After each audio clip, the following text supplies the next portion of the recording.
Flag নিয়ে গেছে, তারপরে সবকিছু নিয়ে গেছে গা, যে ভাই নিয়েন না, তারপরও নিল। যে আয়নাগুলো ছিল, লুকিং গ্লাস গুলো ছিল, সেগুলো কিন্তু ভেঙে ফেলা হয়েছে। এখানে কিন্তু আরেকটি সিএনজি আমরা লক্ষ্য করছি, যে সিএনজির সম্মুখে যে কাঁচ ছিল, সেই কাঁচ কিন্তু ভেঙে ফেলেছে এখানে যারা আন্দোলনকারী আছেন তারা।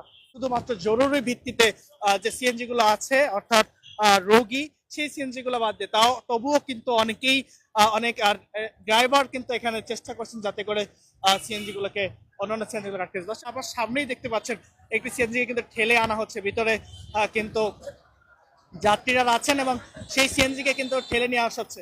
আমার আটকায় দেয় না, আমার শুধু মালও রেখে দিয়েছে। হ্যাঁ, গাড়ির মাল রেখে দিয়েছে। এখন গাড়ি টানছি, খিদা লাগছে, কেউ যদি কিছু দিত খাইতাম। আমরা সর্বপ্রথম মিটারের মামলা বন্ধ করতে চাই, মালিকের জমা কমাতে চাই। ঢাকা বাইরের জেলা গাজীপুর, নারায়ণগঞ্জ সাদা গাড়ি এটা চলবে না, ঢাকা শহরে কোনো অটোরিকশা চলবে না। এটার জন্য আমরা আন্দোলন করতে আছি, এরা যেন আমাদের বাস্তবায়ন হয় ইনশাল্লাহ। সরাসরি যে কিছু সিএনজি কে কিন্তু আটকে দেওয়া হয়েছে, অর্থাৎ সব সিএনজি গুলোকে আটকে দিচ্ছেন এবং তাদেরকে নিয়ে কিন্তু আবারও আটকে দিয়ে সেই সিএনজি গুলোকে রাস্তার পাশে তারা কিন্তু রাখছেন। দর্শক, সরাসরি এমন একটি দৃশ্য আপনাদেরকে কিন্তু আমরা দেখাচ্ছি এই মুহূর্তে।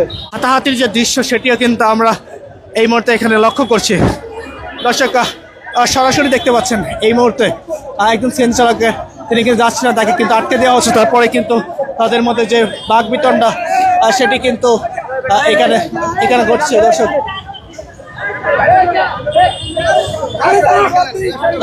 সরাসরি দেখতে পাচ্ছেন